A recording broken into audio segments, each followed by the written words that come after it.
Welcome to Salvage, a podcast for conversations with artists about the repurposed materials they use in their art practice. Hi, and welcome to another episode of Salvage. This one is a little bit different. This episode is a recording of an event that took place at MAPSpace, which is a gallery where Repurposer Collective is having its second annual exhibit, or was having their second annual exhibit. During the exhibit, we did an event with Beyond Plastics, which was an art and activism panel with two amazing artists, Cindy Pease and Anne Percoco. This is a recording of that panel. Please enjoy our conversation with really great questions from the audience. And thank you, Beyond Plastics, for helping facilitate this event. Well, thank you, everybody, for being here. Can you hear me? All right. And thank you, Anne and Cindy, for agreeing to be here. And thank you, Beyond Plastics, for setting this whole thing up. Would you ladies like to start with going over your practice, giving us a little bit of a peek into your practice first, and then we'll get into the conversation? Sure. Okay. You want to go eeny, meeny, miny, mo? No. Who's going first? Okay. Thanks, Natalia. Thanks for being here. I'm Anne Percoco, and I'm going to start with this piece called Indra's Cloud, which I made in Vrindavan, India in 2008. And it's made of over 1,000 water bottles. And there's a boat under there. So basically, I collected these water bottles from the guest house where I was staying at. There was also a yoga group there, and they went through so many single-serving plastic water bottles. I sewed them all together using this really cool plastic rope that was made by this label factory with kind of like their excess. And then so those formed kind of like hemispheres and quarter spheres, and I made different parts of spheres of different sizes, rented a boat for a day, and kind of draped them and tied them over a boat. And then, so basically, Can I just ask you, are they intact, those bottles? It's hard to see from that image. well, in order to sew them, I had to puncture them. Yes, but you didn't slice them, right? Right, I didn't slice them. Mm-hmm. And so the town where I was staying at, Vrindavan, it's a sacred town. It's the birthplace of Krishna, and the sacred river Yamuna runs through it. And so there's this real tension because it's a very holy river, but it's also terribly polluted. There's like waste from factories, waste from like domestic sources, all like from it's like kind of a lot in Delhi, which is upstream, and then working its way downstream to Vrindavan. So even though it's a great blessing to bathe in Yamuna's waters, it's also kind of dangerous, but people do it anyway. So there's a story, a myth about the rain god Indra, that's kind of about water resources, and so that's why I named it Indra's Cloud. So this is some of the pollution, some more views, and when we rented the boat for the day, we navigated it clockwise circumambulation, which is called parikrama, and that's when you clockwise circumambulate something, a temple, a statue. That's kind of a way of honoring something. So that we did that with the whole town. It's cool. Then I'm going to switch over to another piece I made in India called Weather Shield for a Migrant Dwelling. I was at a residency for site-specific art in Rajasthan, kind of in a rural area. And there was, so at the beginning of the residency, they took us around to all these interesting places locally, like villages that make ceramics, villages that do weaving, like a marble quarry, like a bunch of really cool places. But as I'm sure so many of you would be, I was attracted to like the waste. So I went and picked up a bunch of food wrappers that, like, especially those kind of wrappers that have the kind of mirrored foil inside, like a bag of chips. Sachets? That's what they call Oh, okay, thank you, I didn't know that word. And so I collected a bunch of them, I opened them up, I cleaned them really well, and then I was thinking about what to do with them. I also saw a group of migrants called Banjara nearby, and I asked somebody from the residency to go with me to help translate, and I asked one family there, this woman named Rakesham, if it would be, if she might be interested in if I made her basically like a tarp for her home, which is like a really makeshift kind of home because they move around and work in different places. And she said yes. So then I used that that material and packaging tape to make it, and actually. So she got to keep it.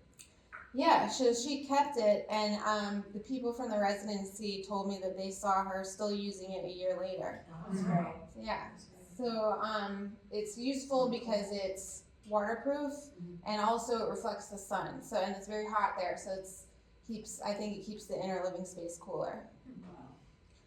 Now I'm going to switch to a more recent project, filter feeders.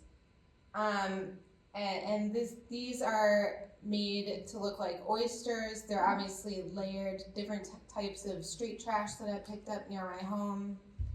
And they're all pretty small. I'll just scroll through them briefly.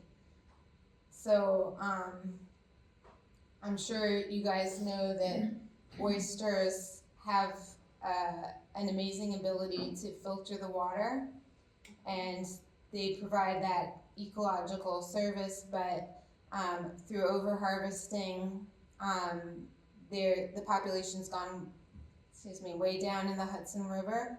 Wow. And now there are a bunch of different organizations working to boost their population. I think they're coming back, actually, I've heard. Or was it mussels? The mussels might be coming back. I don't know about mussels, but oysters are coming back because people are supporting them. Yeah, and like intentionally adding more. And then this is the last piece I'm going to show you guys. It's the most recent one. And for this piece, I got a die cut machine, and I made some custom die shapes of leaves from my neighborhood. And then, of course, I collected street trash from my neighborhood, and I made the trash into the shapes of leaves, scattered them all over the floor of the gallery, and let people play with them, and I provided 2 push brooms. So it was... And leaf blowers. Leaf blower would be great. I didn't think of that. Maybe for the next show. So it was really fun. It was, I love a participatory piece, and I also really enjoyed some of the specific leaves, like all different textures. There's a lot of plastic, but there's also a lot of paper, like handwritten notes and cards. This is like a kind of a glittery one that's somebody's phone cover, like phone protector that was shattered. I had to wear gloves to cut that one. So this piece is called Dismantle. And I kind of think about the, those campaigns, Leave the Leaves, that, just thinking about the way that we pick up all the leaves, but they have an ecological function. And, I guess parallel to trash. They're treated like trash. Okay. Can I just ask a couple of questions? What happened to the vessel, the water bottle covered vessel? Yeah, so after after that was over, the yoga group where I got the bottles from was shown pictures of my sculpture and like told about it. And then they switched to reusable, like the big bottles that you can refill. Oh, wonderful. And the bottles themselves, I was working with a local environmental NGO, and they used them to start saplings to plant in the city. So with sachets, I learned about that from a gal in the Philippines, which said that that was their #1 problem in the Philippines, washing up and pollution-wise. So I just thought I'd share that. And that was the name of it, sachets. And I love what you did with it. I'd love to see a close-up of the sewing and how you put them together. It was with tape, but With tape, but yeah, just to see how that worked. I think that's great. Thank you for putting this together, Beyond Plastics for putting all of this together, Natalie, for all your great communication.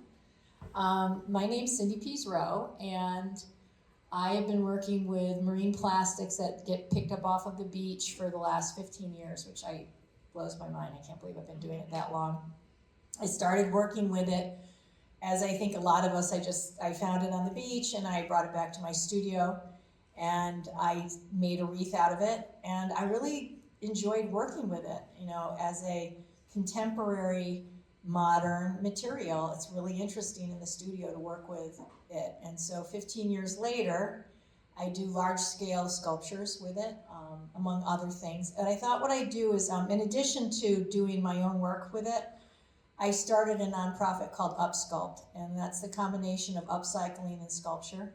I wanted to get kids involved because when I saw what was happening to our beaches, I wanted the kids that were living in Long Island to understand what was happening on their beaches because they were going to be inheriting this. And I brought it into schools, and we're still in schools. We do virtual programming. It's not a pitch for UpSculpt, but I just thought it is part of the activism. I wanted to reach out to the community and tell them what was going on. 15 years ago, most people did not understand what was happening in the oceans with plastic. And I wanted to let them know about microplastics, and you're eating them. So this is an introduction for UpSculpt that I usually play before I speak, or the director of UpSculpt, who does a great job, does most of the speaking these days for me. Okay, and hopefully we can hear it. It's hard, when you do something like this, there's an artistic quality, but the story is going to be when they see what it's made out of. Hi, I'm Cindy Pease Rowe. I'm the founder of UpSculpt. UpSculpt is the combination of upcycling and sculpture.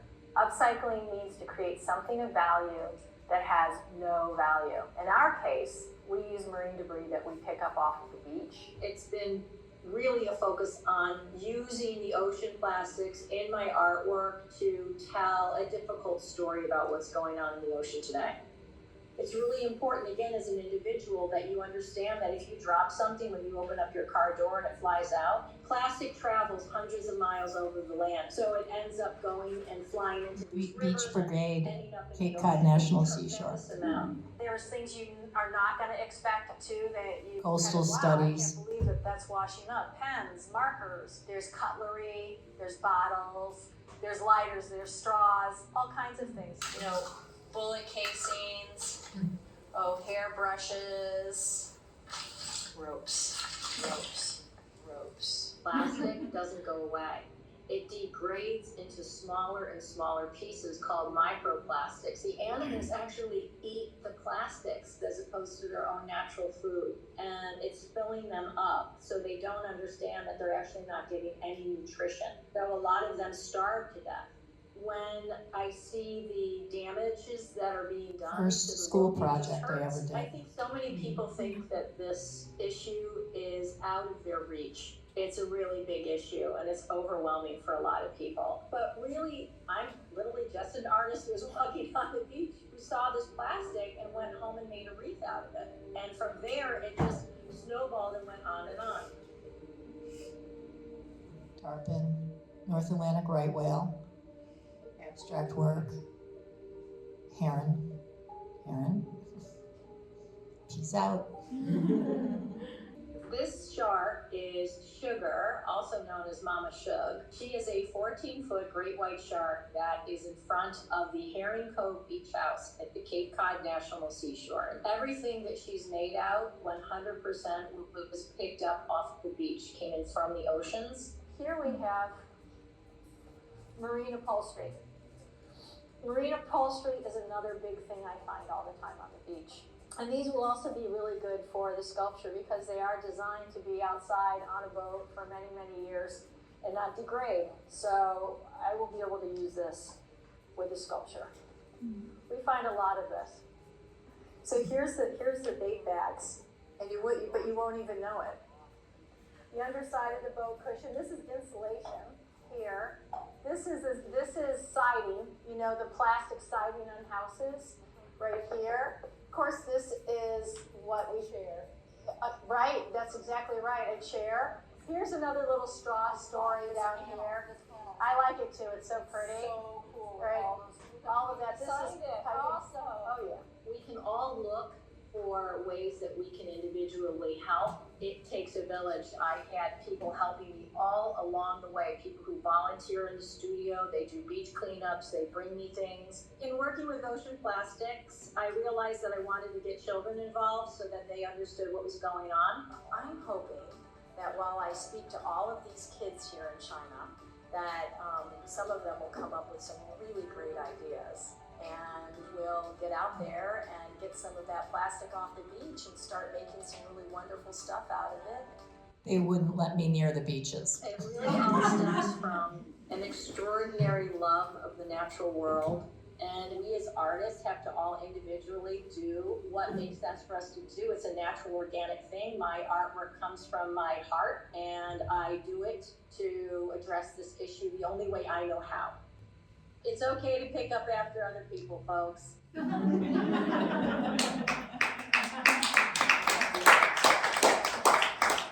So I thought that would give you a taste of, like, that gives you the overall, you know, feeling, and also you can see a lot of my techniques that I'm using in it.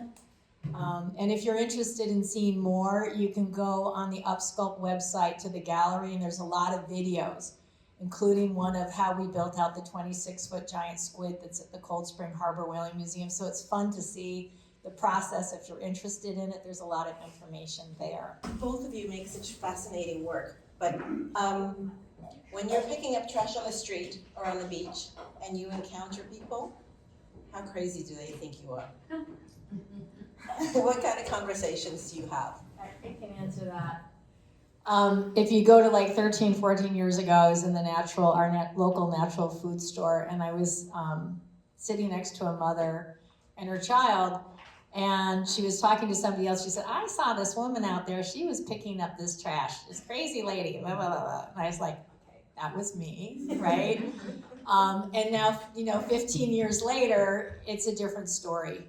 People go, thank you. And I go, hey, you can do it too. So.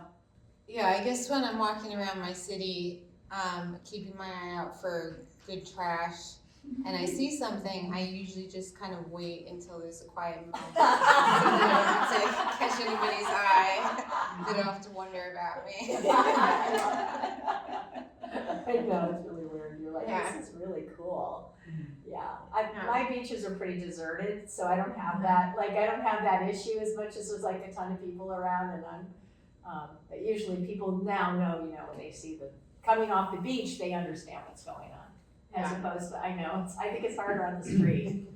Yeah, but my son totally gets it. He's 6, so he's like, oh, Mom, I think you should use this in your art. Like, it's mostly like the adults that kind of raise an eyebrow. Yeah. Yeah.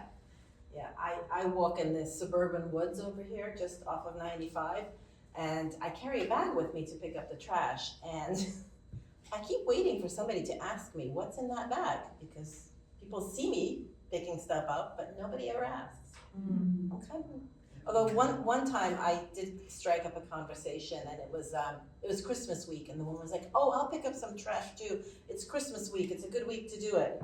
Really? That's the only week you're gonna do it?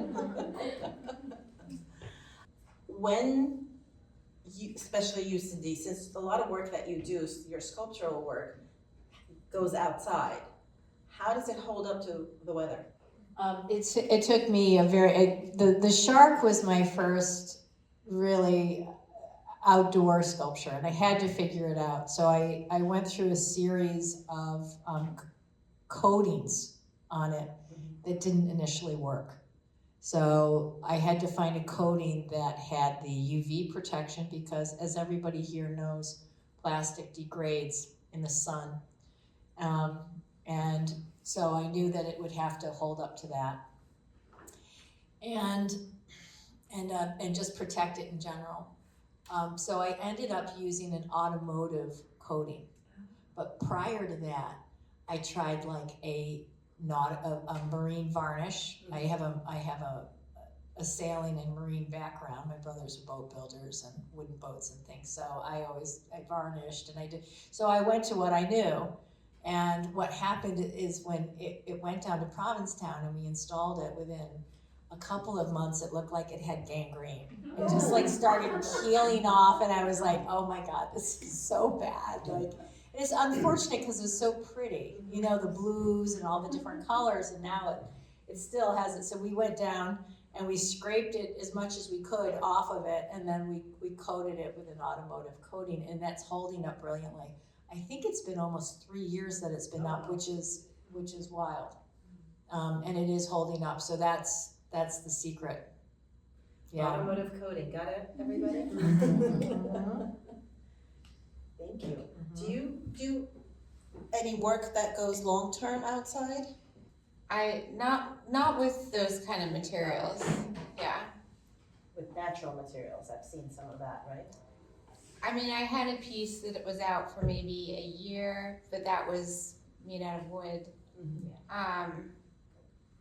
Yeah, not in the same way. Yeah. Yeah, I had some pieces that were made from soft plastic that were shaped into birds and hung in trees.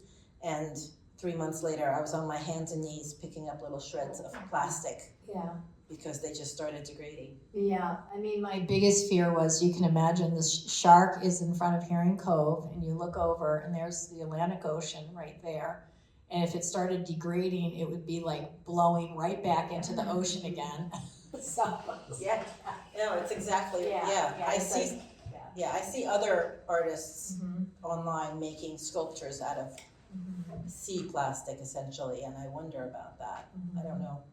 I'm assuming some of them are using coatings, or maybe they're not outside for that long. Yeah, usually, Yeah, I figured out that my soft plastic, 2 months, that's it. Yeah. Can't be anymore. Yeah. What do you think is the role of an artist in these days, and with climate change and everything that's happening here? I have a quote from Rebecca Solnit. Okay. If environmental problems are really cultural problems about the nature of our desires and our perceptions, then a crucial territory to explore or transform is the territory of the mind. So, I mean, like, that makes sense to me. Like, I think there is something wrong with our culture that we would treat the systems that our lives depend on, but just disregard. And so, like, how do we change the culture? We can use cultural mediums like art. Maybe that's one way. I mean, I think I can only speak for myself as an artist, because I think in a broader term, artists all have something in their own individual soul that they need to express. I think in this day and age, I personally would like to see more artists being more conscious of the natural world and the climate and what's going on around us. But, you know, sometimes people do just need to see something absolutely beautiful to lift their spirits up. So I think there's a place for everything. So sometimes when people see my work, they don't realize exactly what it is. Right. So does that happen to you? And does it start a conversation? Or do they immediately see what it's made from? I really like when there's that sort of experience with art where you immediately see something and you have one experience and then you walk closer and you're like, oh. Yeah. So I think I really enjoy that. Yeah, and I think that's like part of using found materials is that you can see like the overall shape from far away, and then you walk closer and then you realize it's made out of something very familiar to you. I agree. Okay, let's go back to techniques. Any favorite techniques? And it doesn't have to be your marine boat thing. What about you? You do a lot of collage, Anne. What's your favorite? It depends on the material. I like switching it up with different materials, and then each material, you know, you kind of have to play with it and figure out what works best with it, and yeah. it's But do fun. you have like a go-to technique that you always start with? No, I wouldn't. I would say that I start by collecting material and then just playing with it. Yeah, kind of letting it speak to you. It depends. If I'm sculpting, it's different than if I'm painting or, you know, what I'm doing. Like very often, if I want to express something, it's not just limited to sculpture. So I'll move into another medium as well. But one of the techniques I use for sculpting is I use ropes a lot, and I wrap the metal with the ropes a lot. I kind of outline it all with the ropes, and I start, once I do that, then you can see that I did that in the video. And from there, I can then adhere things and move things around, and it kind of gives it a continuity that I really like. It's very particular and tedious, which somehow I need. As an artist, it's like very satisfying when I do that. Absolutely. Okay, now, I have a very important question. Storage. So you collect materials, do you always use them right away, or do you just keep collecting until you know what to do with them? And if so, how do you store your materials? I collect small quantities at first to play with, and then I only collect large quantities once I know what I'm going to do with it. Right. Yeah, that's good. That's good. Yeah. I have 2 studios. I have one because one is a gift to UpSculpt, which is wonderful. So I store the majority of my materials there. It's on Long Island, and that's where a lot of the marine debris comes in for my sculptures. When I first started picking up plastics, I'd be like very particular about it. I'd like, oh yeah, I like that, or you know, maybe I could use, you know, but I would kind of be picking things up that I was really familiar with. Now when I walk down the beach, everything I see, I know I could do something with. So this is the unfortunate thing, because I pick it all up now, right? I mean, there's some obviously, goes into the garbage, but most of it. So to answer your question, I use large plastic clear bins.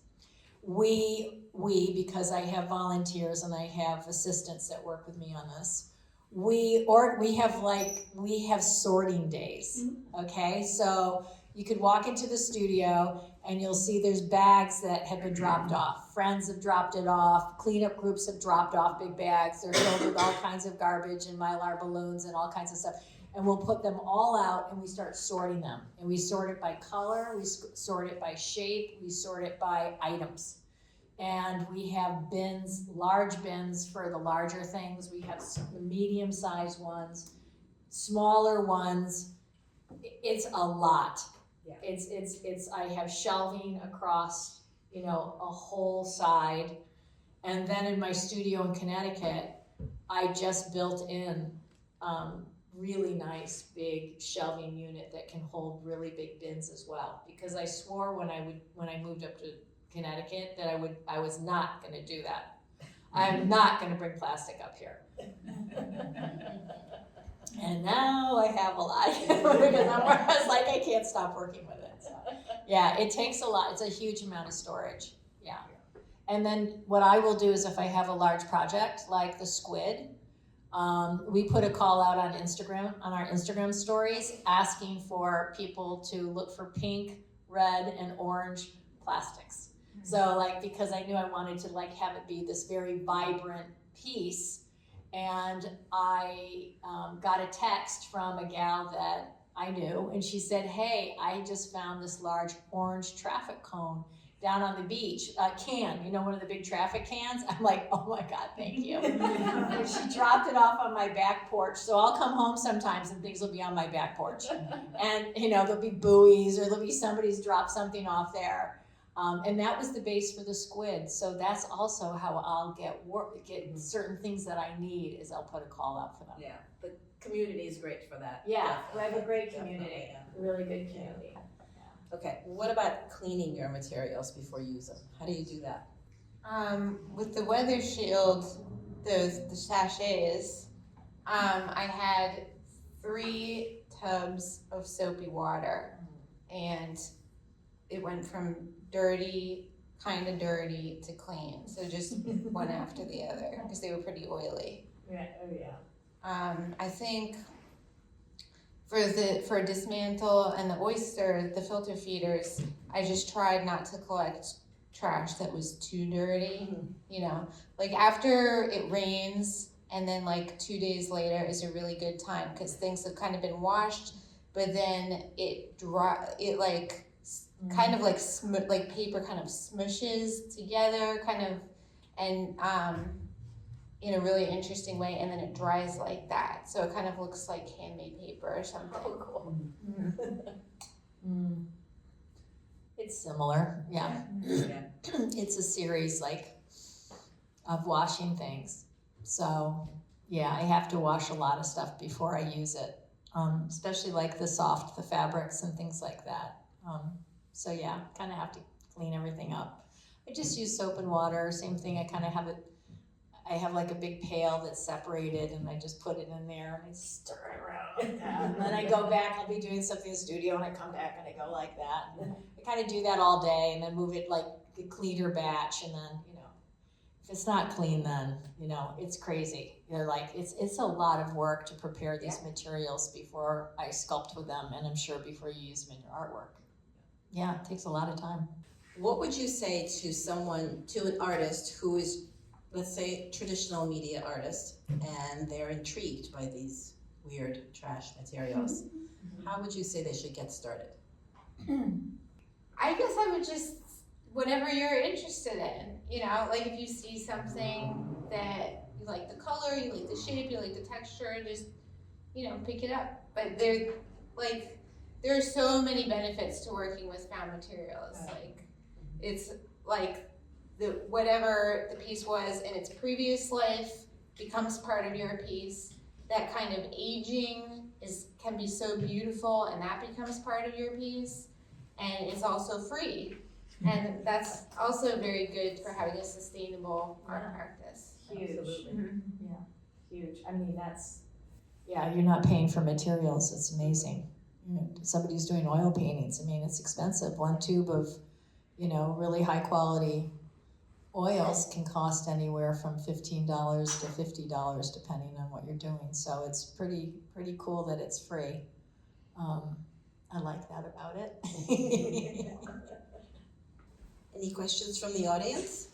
Sorry, I did one. How has working with found materials and waste impacted your worldview? That's a good question. Gosh, I don't really know how to answer that. I feel like when I started working with it, how has it impacted? I'd say that I've learned an awful lot more about it. And my eyes are very, very open to it on a bigger scale. From oil companies, the plastic producers, the greenwashing, the political, you know, a lot of the politics behind it.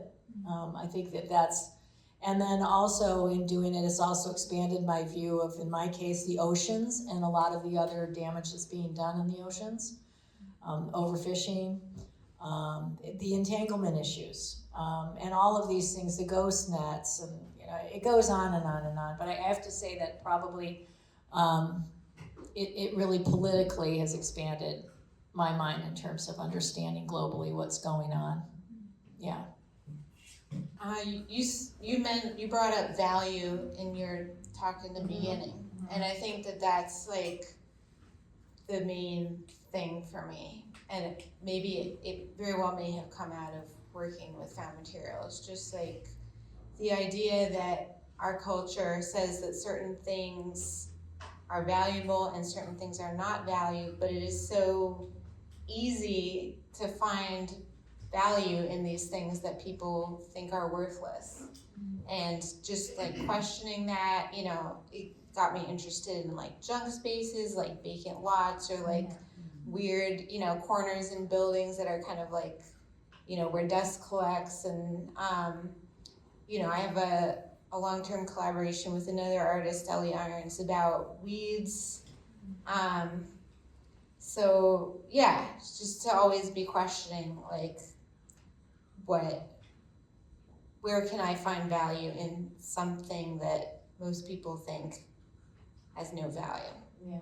It's the upcycle. Yeah. I love your tarp. I mean, I think her tarp is a great example of that. I mean, it's really, I'd love to see it expanded. When you think about the amount of sachets that are polluting the world, because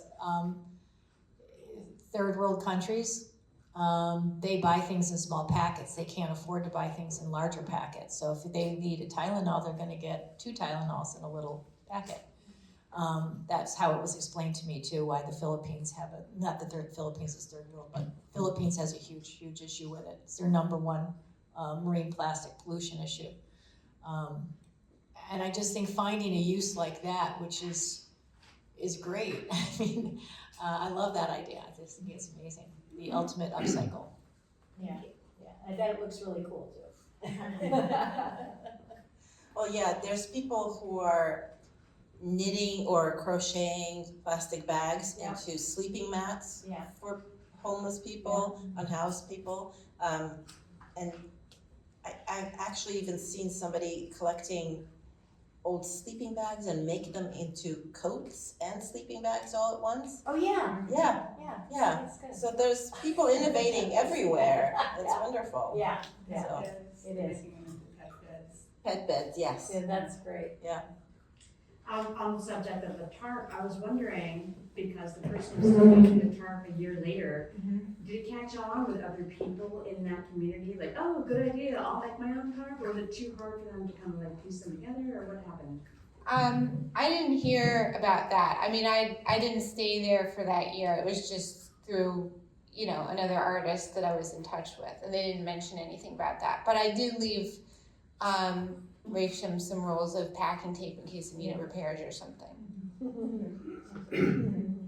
Yeah, I would be curious how long that held up. Yeah. I guess you can go back and do a workshop and teach them all how to make those. That's a whole other endeavor, I suppose. Yes? Hi, Cindy, would you describe the leaves project? Oh, okay. All right. So currently, the project that my community project that I'm working on is called Weaving into the Anthropocene.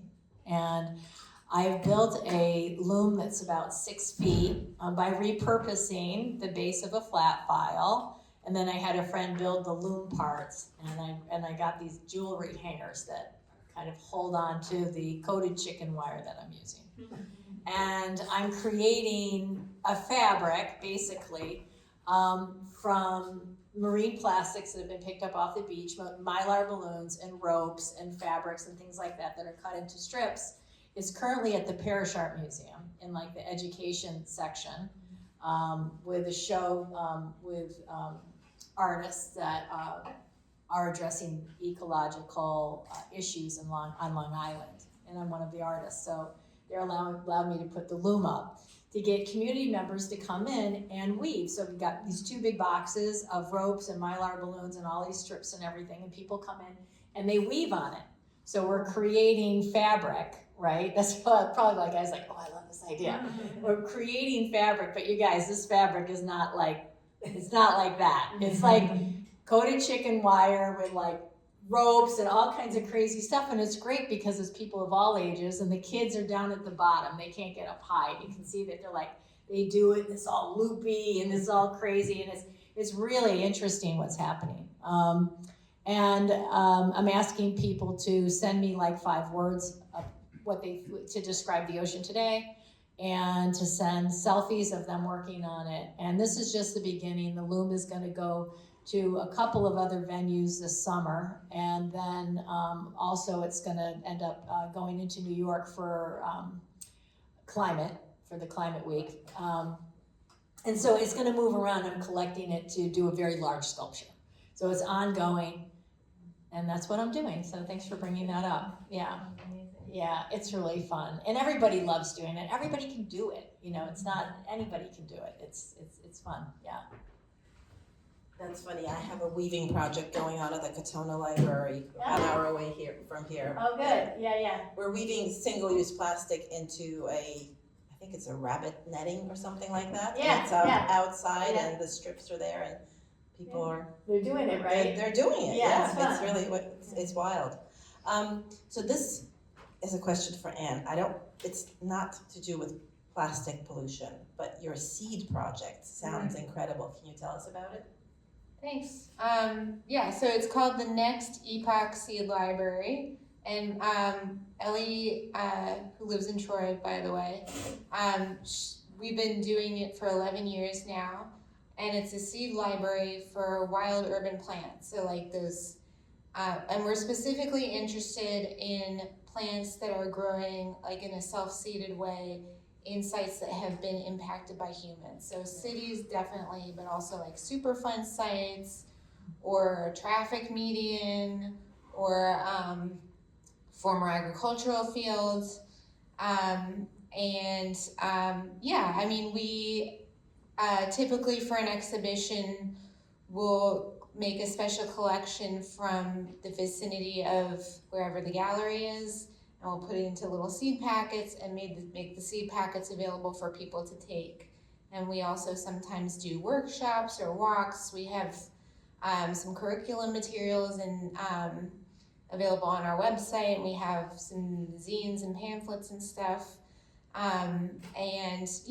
We're kind of like the climate is changing and there's kind of no going back from that, and these plants can be really useful and provide a lot of ecosystem services in cities, especially in areas where there's no other green space. Like they still, even if they're not, your ideal native plants or whatever, they still absorb stormwater and create oxygen and filter the air and absorb heavy metals and all this important stuff. And so we're also interested in kind of like talking through this native invasive binary.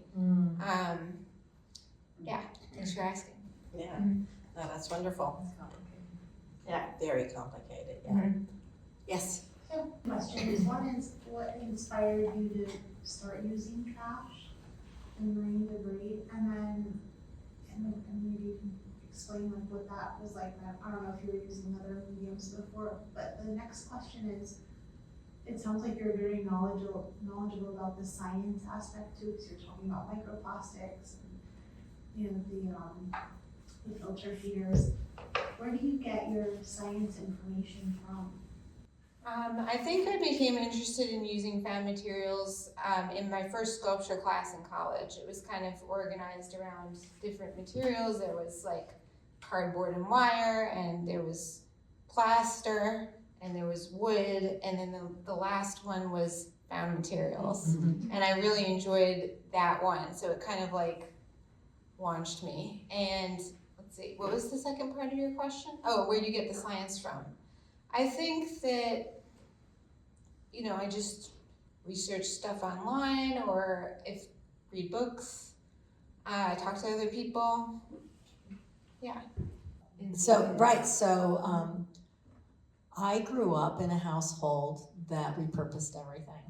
My grandparents were missionaries from China, And my mother was raised in that way. She was very, and we spent our summers in Cape Cod in my grandparents' house, and it was very basic, and we used everything. Baby jars held screws.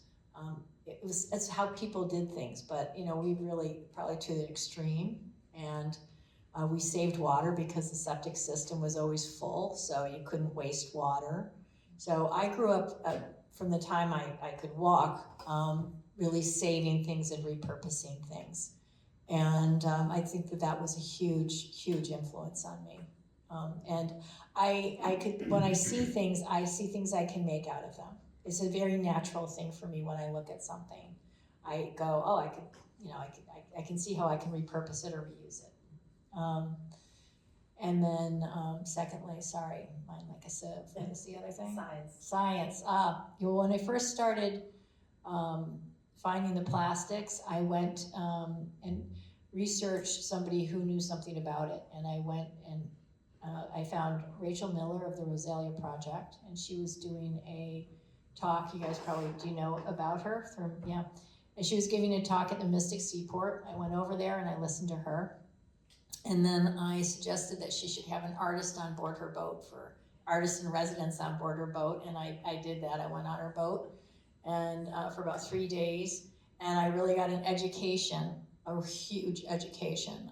She's a scientist. There were books on board that I read, all kinds of things. And also there's another nonprofit called Five Gyres. And Five Gyres is a very strong science-based about marine plastics, and I was very much involved with them. I did a project with them, a couple of projects with them. So that's it. Boots on the ground, getting to know people, talking to scientists, but also a tremendous amount of reading and studying, and yeah. I can totally relate to your story because I grew up in the Soviet Union, and You don't waste anything. no, nothing. Because there isn't anything to waste. Right. But I have to give a plug to Beyond Plastics for the education on single-use plastic. Yeah. Because I have taken, and I think there might be some members here who have taken the Judith's class from Bennington College online. It's mind-blowing when she teaches that. So I suggest everybody audit that class. It's good.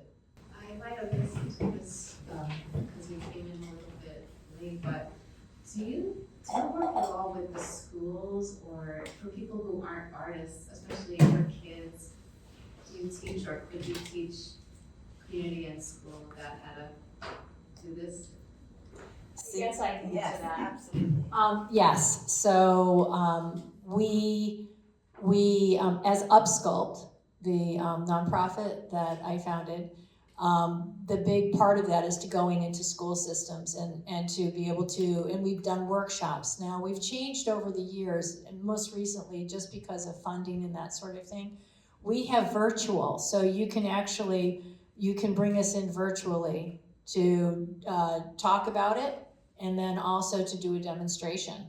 So all of that is on the website UpSculpt.com, and you can go on there and you can reach us by just sending us an email.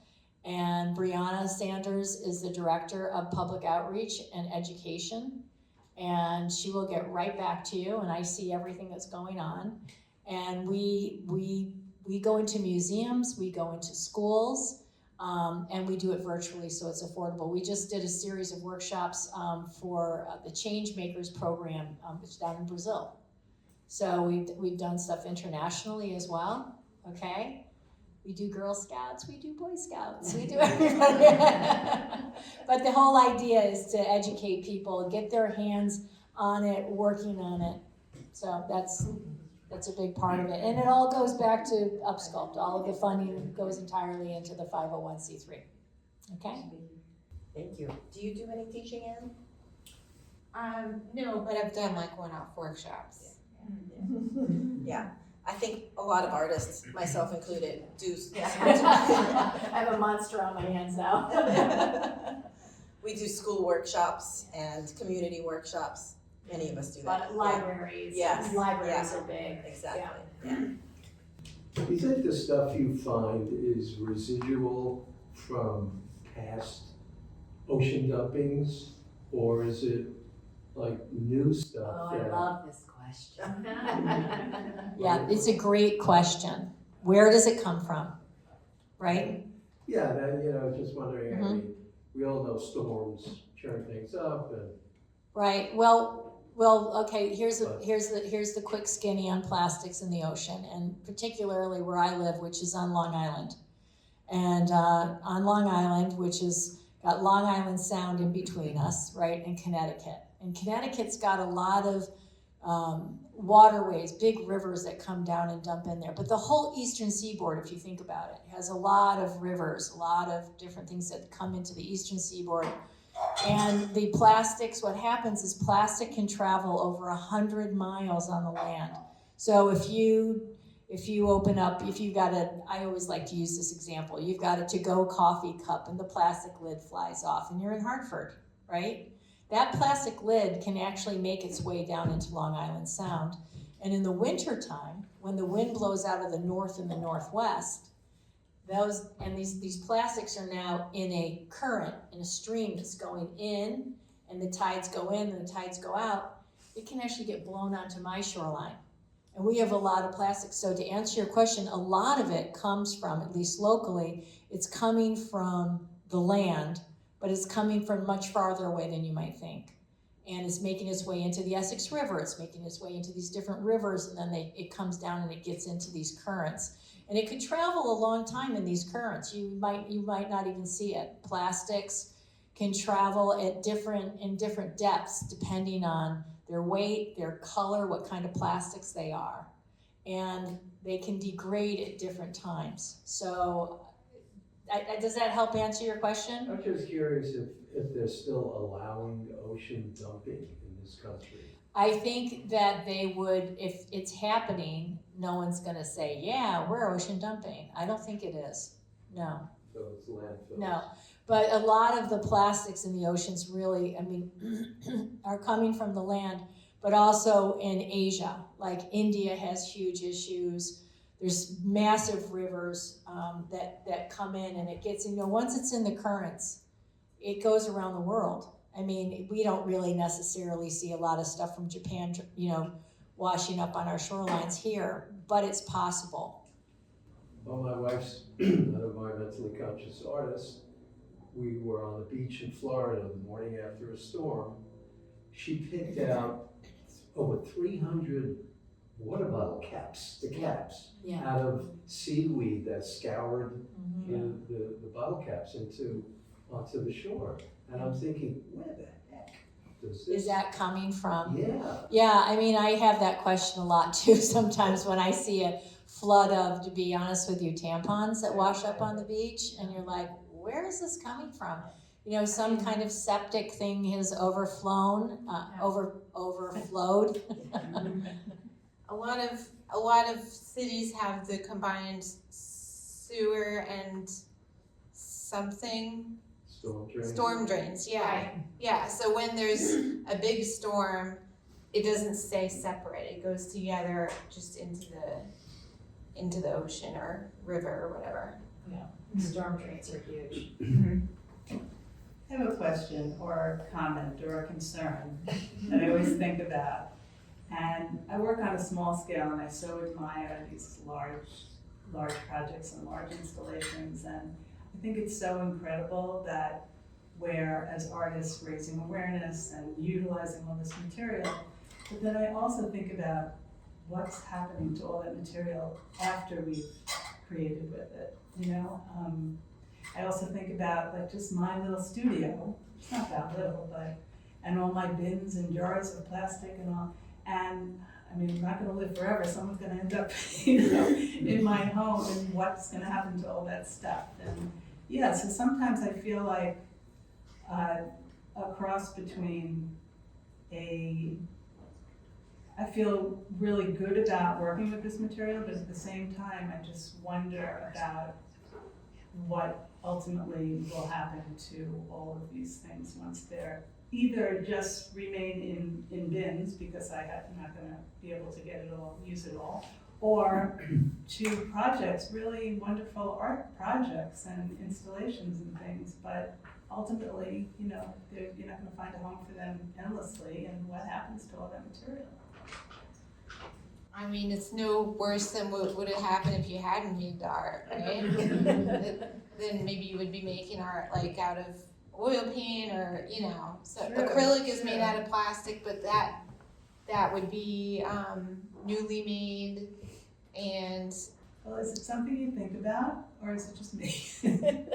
yeah, I mean, sure, like it's like, I think what I'm making is just part of its life cycle. Yeah. You know, I'm not gonna, maybe I'll delay it getting to a landfill or whatever, but I'm not gonna stop it from getting there. Right, so that's You're kind of extending it.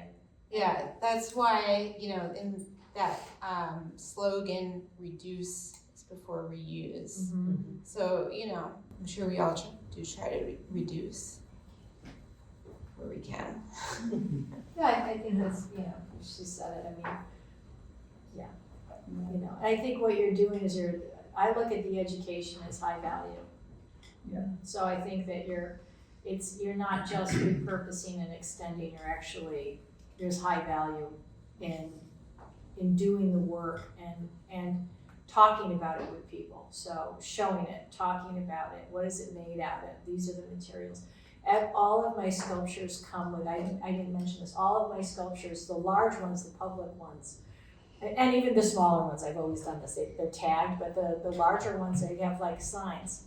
And the materials are completely listed in it. What is this made out of? So when you see the great white shark, you're gonna see a sign that says all of the materials that are in there, so that you get it. Like, that's the education, like, oh my God, that's it. And then I did a piece one time called Pieces, you know, Pieces of You, much to do about something, Pieces of You, and it was all of these, you know, it's a big installation. But the idea is to educate, that this is so that you can see, like, oh my God, that's a disposable lighter, like, we use those. Maybe I need to think about, you know, getting some matches. Or, you know, I don't know, how is it gonna affect somebody, but it's bringing it forward, and I think there's a lot of value in that. Oh, I see great value in Yeah. that, but I'm just looking beyond that. Yeah, no, I think it's hard until Yeah. somebody comes up with, you know, till we figure out something, you know, hope and pray that, you know, there's gonna be a better solution somehow. I mean, it's very hard right now. I think it's just your signing petitions, trying to slow it down. Yeah. But, So I have a health question. mm, Do you consider your own health as you're working with the materials that you're picking up? Yes. Yeah, and more so now than ever. And do you do anything? I wear a mask and I wear a respirator when I need to. And I wear, you know, earmuffs or something like that. But obviously, like how many artists are in here? Yeah, I mean, do you really want to have to wear a mask all day in your studio? It's really a drag. So I do it when I know, you know, I do use like a bandsaw with the plastics. I do things that create a lot. And also just working with these old ropes, and you bring them up, they're fraying. So my husband's back there going, she's worried about her health. I had my chest x-rayed recently just to make sure that, I keep an eye on it because it was. I was so happy, but you know, I mean, I've been breathing. I said, my gosh, I've been doing this for 15 years. And part of the reason is to make people aware of the fact that this stuff is really bad for you. So I'm concerned and I'm aware, and I do the best I can. I wear gloves too, by the way. And I hate the fact that I'm using these disposable gloves, but again, I need to protect myself while I'm working. So I don't use them. I do definitely with oil paints, I do that, but with the plastics it's kind of, sometimes. It's hard to wear those gloves. I want Yeah. to feel my fingertips. Yeah. So anyhow. How about you, Anne? Do you protect yourself? I mean, not really. I mean, lately I haven't been just working with plastic though, like it's a lot of paper and cardboard and stuff, so it's not really the same issue. But Aurora she probably emailed you too about these nitrile disposable gloves that I think are biodegradable. Mm-hmm. Yeah, no, I didn't hear about that, but that's great, yeah, I love that. I'll look for that and share that with you. Okay, thank you, that's great. Yeah. Yeah. We gotta do what we can, right? Because we gotta keep doing this. Yeah. Not stopping now. Do you love the materials that you're working with? Yes, I love them. Yes, I love them. Me too. It's like a support group. The first step is you have to recognize that you love the waste that you're working with. Exactly. It's true, people are like, oh my God, how can you work with that? I know, I get that Because all I the love time. it. Yeah. Yeah, it's so fun to transform it. Yeah. I think that's like, it's very rewarding to transform it. But yeah, it's so funny, because I don't know if you guys have had this experience, but people have come to my studio like, you know, I get your work, but I just don't like, I wouldn't want it in my house. I mean, that's like garbage. And I'm like, I know. It's okay, you don't have to put it in your house. But it is funny how people are like really like, eek, you know? Yeah, right? Do you get that? Has anybody said it to you? I haven't gotten that, but when you said that, I just thought like, Oh, I've gotten it like right in my face. Like 3 or 4 people have actually like said it right to my face, and I'm like, wow, okay. but like, you know, in their like in everybody's house, we all use like lots of plastic. Yeah. You know what I mean? So it's like, I don't know, some sort of disconnect. I know, and I'm like, it's coming from the Myself ocean. included. It's Yeah. clean. Yeah. Saltwater washed. Yeah. Yeah, and you wash it anyway. Yeah. It's some sort of stigma It's a of stigma. impurity or Yeah, it is. Yeah. Well, working with all this material, have your homes become much less reliant on plastic? Yeah. Significant change, you think? Yeah, I mean, I try to just like make like one swap every so often, you know, like something that I use on a regular basis. You know what I mean? I'm sure a lot of people do that too. Yeah, I definitely, when I go shopping, I buy something that has the least amount of packaging, at least that. Yeah. And not putting your food in plastic, that's for sure. Yeah. Yeah. Yeah, definitely. Any One of other- my great hacks is wax paper and rubber bands. So we used to do that growing up. So wax paper over a bowl or anything, and you get a big thing of rubber bands, and that's your saran wrap. You don't have to have, saran wrap. And saving glass jars from everything. Oh, yes, they're everywhere. Yeah. Do we have any other questions from the audience? Yes? What's the most common, you might have said this earlier, but what's the most common like materials that you use, and especially like the plastic ones, but other ones too? Anne's materials are rather varied. Yeah, they're rather varied. Yeah.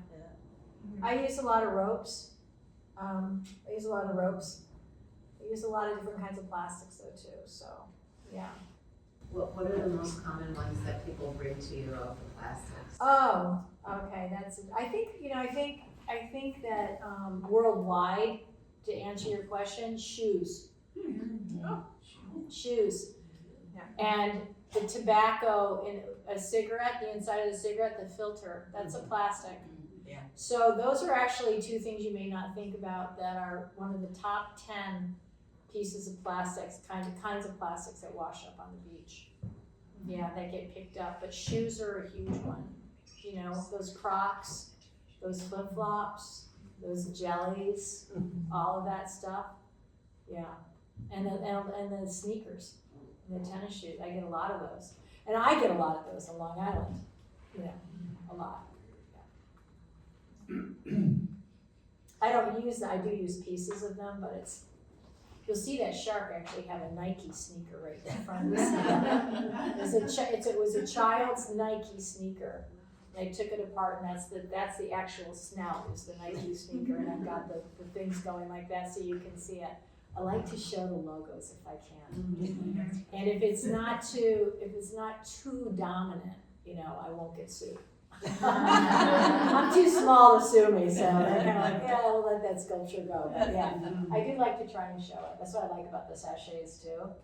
Yeah, I don't use them that much. I can't collect enough to do something. You have to go to the Philippines or something like that. Yeah. Or India. Or India. Yeah. Yeah. I knew that statistic about the cigarette butts. I'm still waiting to find that artist who's really using those. Yeah. You know, I heard today that birds are putting cigarette butts in their nests in a really, and they're very smart to do so because it deters pests. Oh. Oh yeah, I read that. Like an Audubon had that. The nicotine in it, the smell. Huh. And an entomologist told me that bees have started taking plastic and smushing them up, you know, chewing them up and putting them in their nests because it's waterproof. Yeah. Like the same reason we have vinyl siding, I guess. Right. Yeah, but it doesn't breathe. It doesn't. Yeah, I know. And you worry the nicotine is poisonous also, right? Right. That's why it's pesticide, you know, and it deters pests, but you wonder what happens to Oh gosh. I know. This is not a. Not the bees. Oh, God. All right, how can we end this on a positive note? Can we try to? Yes, you're doing great work. Thank you. Very inspiring. Thank you. Thank you both of you for coming here today. I love talking with you. Thank you for inviting us. Pleasure. Yeah, And thank you, Beyond Plastics. Yeah, thank you, Beyond Plastics.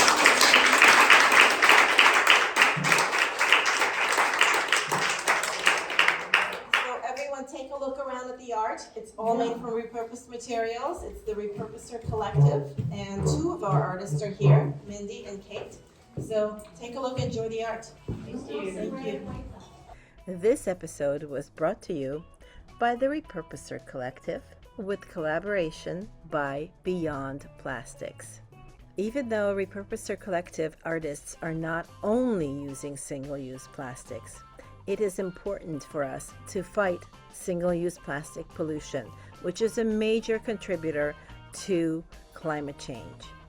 Join Beyond Plastics with us and support their actions to change the laws that will protect us all. Thank you. Hope you enjoyed our conversation. We had a great time talking, and stay tuned for the next episode. Thanks for being here. This podcast was created, produced, and edited by me, Natalia Korover. Theme music by R.C. Gaida. To find out more about me, go to artbynatalia.com. To find out about my community, go to repurposercollective.com. And to learn with me, check out all my offerings at ecoloop.art. Thank you for listening.